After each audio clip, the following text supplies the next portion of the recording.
Welcome to Behind the Law with Justin Clark, the show that takes you behind the law and answers your toughest legal questions. And welcome to another edition of Behind the Law featuring attorney Justin Clark of Gregory and Clark Attorneys at Law. If you have questions for Justin, it's 407-297-9696 or 855-297-9696. We're asking the experts on News Talk 96.5 WDBO. And, of course, we want to welcome our viewers on WRDQ TV 27. And we're going to be saving houses today. Is that what we're doing? Why not? What's up, Rob? How are you, man? Save some houses. It's another Pleasure beautiful to see week. you. It's cold outside, but other than that, we're going to have a great day today. And again, let me give them the numbers to talk to you. 407-297-9696 or 855-297-9696. A little background.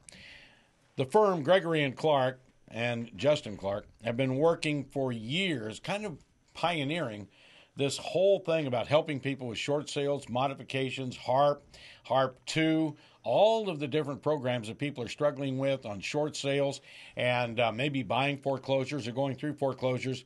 Justin has been there since the beginning and sort of changed the whole complexion of the law firm to take this on and to make sure that they are the best in the business in Orlando when it comes to that. Because as you say, when people come to your law firm, they're either suicidal or homicidal or both, because dealing with the banks, especially Sucks. one or two big ones, is impossible. It's brutal. But that's where you guys come through. It's a brutal thing. And I've been talking about this bank fatigue that people have because they've been trying to work with the bank, saying, I want to save my house. I want to stay in my house. Please help me, bank. And the banks got so inundated with all of these modification requests over the last several years that you would send in your paperwork and they'd say, yeah, we got it, no problem, don't worry about it. Call back. Oh, John doesn't work here anymore, and we have no record of getting your paperwork. So I think people are suffering from bank fatigue, Rob. Bank fatigue. But now is the time to not let this bank fatigue cost you your home. Keep working on it. The inventory, if you're trying to buy a new house right now in this market, is horrendous. You can't buy a new house almost right now. And some of it's fake. Let me tell you what's really going on. People won't really tell you what's going on, but this show is to tell people what's really happening in this county and the surrounding counties. There are two huge hedge funds that have come in here and are buying up all the properties because they want to create this fake bubble. So they're going to rent the properties for 2 years or even just sit on them. They don't care. They have billions of dollars. And in 2 years, the prices are going up again. What are they going to do? Sell them. And now we have another bust. Watch and see. Mary Shanklin wrote about this in the Orlando Sentinel today. It's going to happen, so be careful. Well, you know, as you look at it, 3 years ago, 4 years ago, I host a lot of the real estate programs on the show, as you know. I hear you. On the station. That's why you got all the money, too. There man. were 26,000 homes. There were well over a year of inventory. All of a sudden, we wake up now. The bubble has burst. Everybody's, been in foreclosure. They've been behind. There's been a lot of problems in Central Florida. But all of a sudden, now I do the real estate shows, and they go, you know what? There's not much inventory out there. There's a few thousand homes. All that inventory is gone. Now, that didn't go to all just buyers. No, it didn't. I'm telling you, these hedge funds literally came in here with billions of dollars just in Central Florida and said, the market's so low there, we're going to buy up all this stuff, sit on it, and sell it in 2 years. I mean, it's a great business plan, but it's kind of screwing our lives up here a little bit. So my position is, I've been the biggest advocate of short sales for the last several years, Rob. As you know, I'm like, listen, your house, you owe twice as much as your house is worth. Let's get rid of it, get the deficiency waived, and move on with your life. Now I'm saying, the market's going up a little bit, yes, so your house value is increasing. You live in the house, your kids grew up in the house. Maybe it's time to save it. Let's do a modification. Even if you're in foreclosure, even if you have a sale date on your house, it's not necessarily too late. All right, very good. We're going to talk this hour about saving your home. And you're listening to Justin Clark. The numbers are 407-297-9696 or 855-297-9696. Let's go to Kissimmee. You need help from Justin Clark, and you are on the air. Vince, are you there? Yes, hi. How are you? ahead. I'm sorry. Hi, I have a question for you regarding FEMA flood insurance. End of last year, they changed our zoning so that we have mandatory flood insurance. And we found that we paid for it in full, in cash, up front last year. It was effective October 1st. And we just found out Bank of America is still charging us for next year, 2014, can they do that? We wanted to try to get them to stop charging. Our mortgage went up about $40 from it. Is that like double dipping? What you're talking about, and Rob, let me explain this a little bit. When you pay your mortgage, sometimes you pay just principal and interest, and then you pay your taxes and insurance separately. Or oftentimes you pay what we call PITI, principal, interest, taxes, and insurance. Right. And the mortgage escrows all that, and then they pay the taxes and pay the insurance at the end of the year. But if you pay for your own insurance, there's no reason, if you pay your insurance separately, there's no reason why they should be escrowing your insurance payment and paying it again. You don't need two insurance policies unless it's a different kind of policy. So I don't know, but you don't have to pay twice for the same insurance, that's for sure.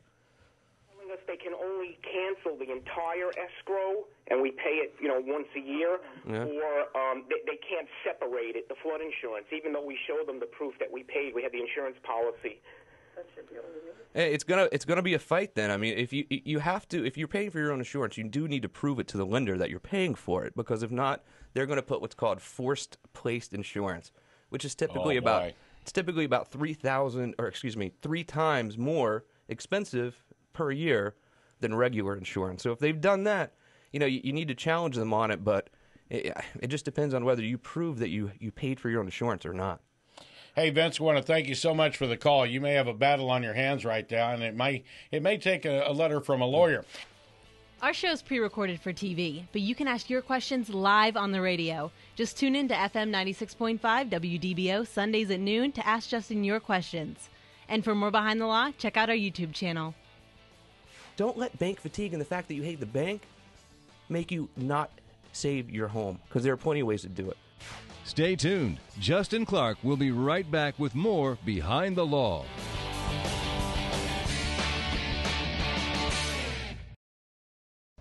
Welcome back to Behind the Law, the show that takes you behind the law and answers your toughest legal questions. Now, this brings up a point. We know that you're listening to the calls at home on the radio, but also those viewers on WRDQ TV 27.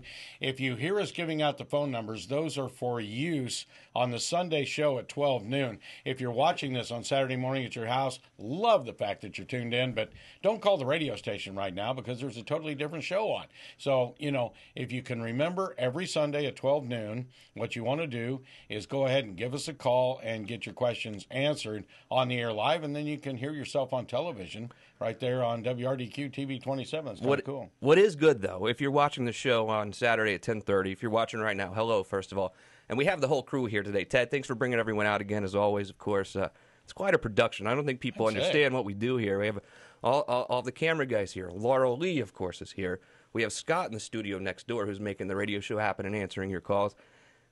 And the famous, much loved Rob Newton. How long have you been in the radio market, in this particular market? I started in this very radio station in 1984, in this actual room. Now, was it when you first started in radio, did we have vehicles, or were we still like in horse-drawn buggies, or how was that? What was it like back then? We weren't doing a lot of traffic back then. But we actually had an airplane, but no, this radio station was playing music back then. It was 580. Got it. 58. Well, they're lucky to have you, man. I know that. But I'm lucky to have you as part of the show, and thanks everyone for being here, of course. It's good to be here. It's very nice to be on WRDQ TV 27. I really like that. What are some ways that people can save their homes? I mean, Justin, they're getting letters from the bank, and then they get those phone calls at dinner, and it's nothing to really smile about. But I know these people call, and they have been so well trained to scare the bejesus out of people. And they say, we're going to tell your employer you're not making your payments. It's probably going to cost you your job. Yep. We're going to come to your house. The sheriff's going to come to your house. They're going to take your furniture out. These people are mean. Ridiculous. And they treat people very poorly. And they treat people, and I've said this before, Rob, the people who are calling you and harassing you and making you feel like a total piece of crap are the same people who leave their job from harassing you to go home and have the same exact problems that you have. Do you understand what I'm saying? These people aren't making a lot of money. The people who are calling and harassing my clients are the same people who are calling me for help later that night. So don't let them get you down. Don't let the bank fatigue, if you want to keep your house, don't let bank fatigue and the fact that you hate the bank make you not save your home, because there are plenty of ways to do it. And we've talked about it on the show many times, but I want to go through them so everyone who's listening now can hear. The first way is called HAMP, okay? It's a modification program. It's a governmental modification program, and right now we are in what's called HAMP Tier 2. Even if you've already done a modification, you can do another one. If you have a rental home, you can do it. HAMP Tier 2 changed a lot of things. What you really need to do is look at your gross monthly income. Multiply it by 0.31 or by 31%, and that's what your payment should be. PITI, principal, interest, taxes, insurance. That should be your full payment. If you're paying more than that, we need to figure out how to lower the payment because you can. Mm-hmm. There's another way to save your house if you want to. It's called the HARP program. You hear Robert Palmer of RP Funding talking about it all the time because he's doing it now. If you have a Fannie Mae or a Freddie Mac loan, you can do a HARP refinance, which is actually a refi. People think it's so complicated. It's really not. I heard you talking to Robert about this yesterday. I was listening to the show. A HARP should be easy. It doesn't even require an appraisal most of the time. But what's happening is the banks are calling my clients and saying, hey, we'll do the HARP right here in-house for you. No, don't let the bank do it because they're incompetent. Let's have a local mortgage guy like Robert Palmer of RP Funding handle it for you. There are no fees. There are no fees. Mm-hmm. If you want to keep your house and you want to lower your interest rate, HARP is absolutely a great way to do it. But you got to call Robert. It has to be a Fannie Mae or Freddie Mac loan to do a HARP.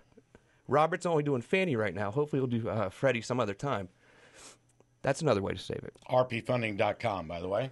How do you know that? You see Robert every Saturday at what, 8 o'clock, right? I must say it 1,000 times a week. Hey, we're going to take a break. We're going to come back. We're talking HARP and HAMP, and there are ways that you can save your home. And that's what we're talking about with Justin Clark of attorneys Gregory and Clark right here in town. We're going to take a very quick break. Ask your question live. Tune into FM 96.5 WDBO Sundays at noon and ask Justin your question. In fact, most people doing a loan modification have a really bad credit score. You know why? Because they haven't paid their mortgage. Stay tuned. Justin Clark will be right back with more Behind the Law.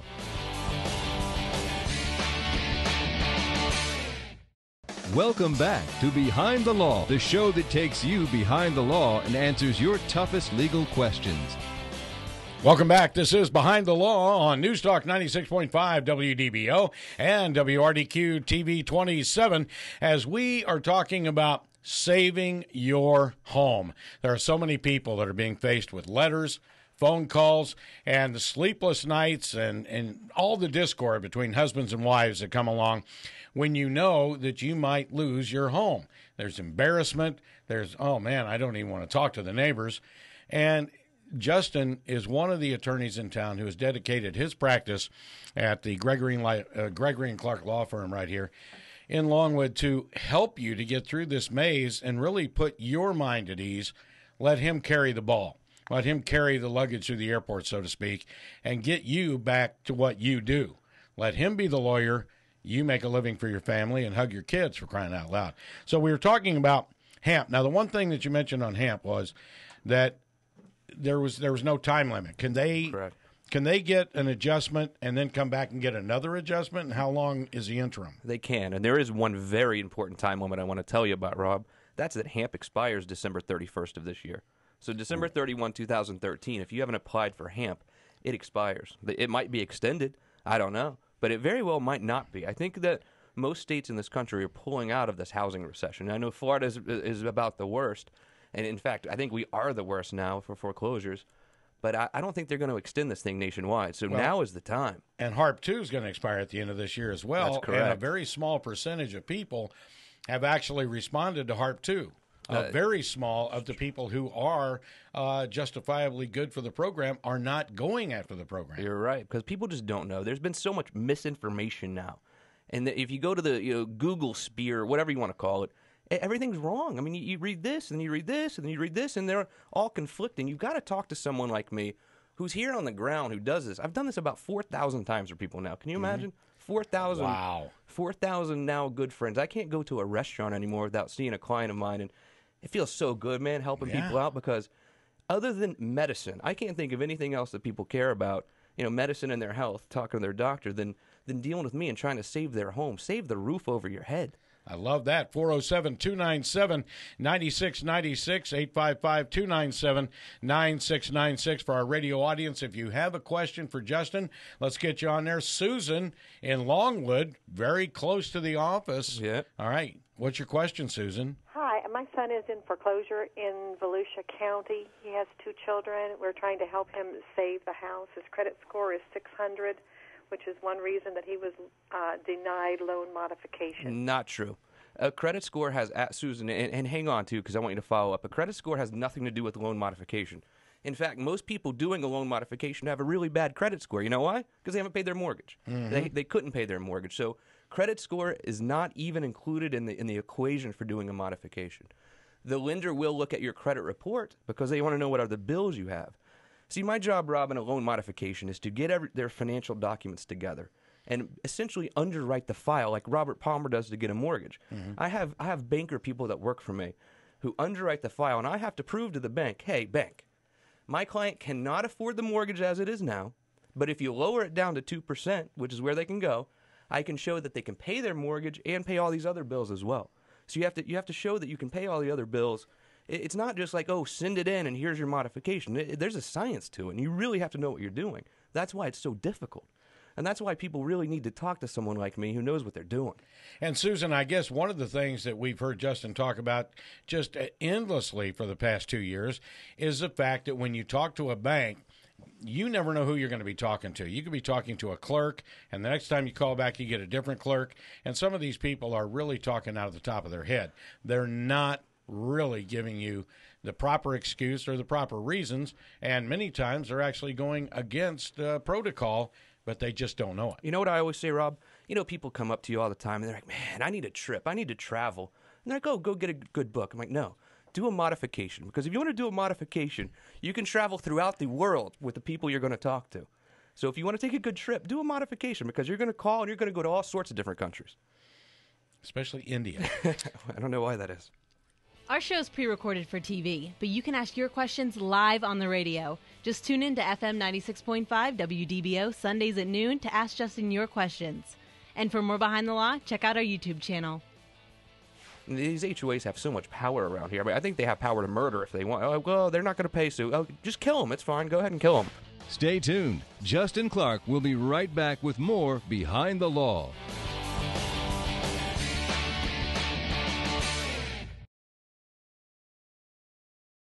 Welcome back to Behind the Law, the show that takes you behind the law and answers your toughest legal questions. Hey, Reginald in Titusville, let's see if we can help you on a refi situation. What would that be? Yes, good day, Justin. I'd like to find out, I have a couple people calling me about refinancing the house, and I'd like to know, do you always have to pay a closing cost with the refinancing, or is there a way you can get around that? Well, I want to make a distinction, Reginald. You can hang on the line, too, in case you have a follow-up question.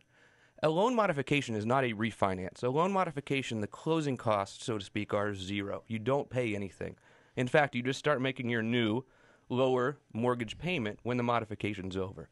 There are no closing costs. If you want to refi... Are you underwater in your house, Reginald, or no? No. Okay. If you want to do if you're not underwater, there's a chance you could do a regular refinance, or you could even look into a modification. Think about your gross monthly income. I'm going to ask Laurel to put you back on the line here, and tell me about your gross monthly income. Any idea what it is? My gross monthly income is maybe about $1,500. $1,500 a month. Yes. And how much is your mortgage payment? Mortgage is like $900. $900 a month. You know, Wow. just tell me that it shows that we need to get you some help, man, because that's only leaving $600 a month for all of your living expenses. I don't know if you have kids, wives. We definitely need to look into getting together maybe and trying to lower that mortgage payment to give you a little more disposable income every month. You can reach me at 321-282-1055. Gregory-Clark.com is another way to reach us. So I look forward to seeing you. And again, I would never charge you to come. Rob, I would never charge anyone to come in for an initial consultation with us ever. All right, so Reginald, follow up on that. Make the call this week. We're down to a little over a minute, but let's go ahead and get Rick on the line. And Rick, if you can go ahead and pose your question, we'll hold you through the bottom of the hour and on to the next show for the TV audience. But go ahead. Okay, I own a condo. I have a condo in Kissimmee. I've owned it for 11 years without being late on a payment. I had a stroke. I got behind on my payments, tried to negotiate with the bank. I'm not satisfied with the negotiation because they only dropped it from 5% to 4.25%. Okay. Between the payment on my condo and between the homeowners association, it comes out to $800 and some a month for a condo. Yeah. I can't afford it. Are you living in the condo? Yeah. Break that down for me. You said $800 including the HOA, but how much is the mortgage payment alone? Mortgage payment is $560 some. Is that including taxes and insurance, the escrow? Yes. All right. Yes. So, and what's the interest rate that they gave you? Do you know? 4.25, and it was at 5%. All right. And talk to me about gross monthly income. Any idea? Approximately $1,400 a month. All right. I think we need to take $1,400 a month and multiply it by 31%. Although under HAMP Tier 2, Rob, now they are even going down to 25%. Really? However, there's some argument about whether that homeowners association fee is included in the allocation of that 31 or 25%. Most people are going to tell you it's not. If you have a second mortgage, they should add up the first and second, and that payment should be 31% of your gross monthly income. But from what I understand, even under HAMP Tier 2, Rick, they're not going to include the HOA fee as part of the 31%. So you got to throw that out the window. But you need to pay the HOA fee, I tell you, because these HOAs have so much power around here. I mean, I think they have power to murder if they want. Oh, well, they're not going to pay, so just kill them. It's fine. Go ahead and kill them. Because these HOAs in Florida have so much power, it's unbelievable, almost ludicrous. And the biggest fights that I have at my office are with homeowners associations and with homeowners associations as attorneys. Because if they foreclose, they can foreclose in county court, which goes fast. It flies by. And they have very talented, skillful local attorneys who only do homeowners association work, and they know how to come and take your house. So if anyone's out there listening, thinking about not paying your HOA, let's think again. Please pay your HOA, because they will come take your house, make no mistake, and when it goes to that foreclosure auction, whereas with the bank foreclosure, it goes back to the bank almost every time for $100. There are third-party bidders out there buying HOA foreclosures every single time, especially in Orange County. So you're not going to get your house back. You're done. Thank you for watching Behind the Law with Justin Clark. Be sure to join us again next week as Justin takes you behind the law and answers your legal questions.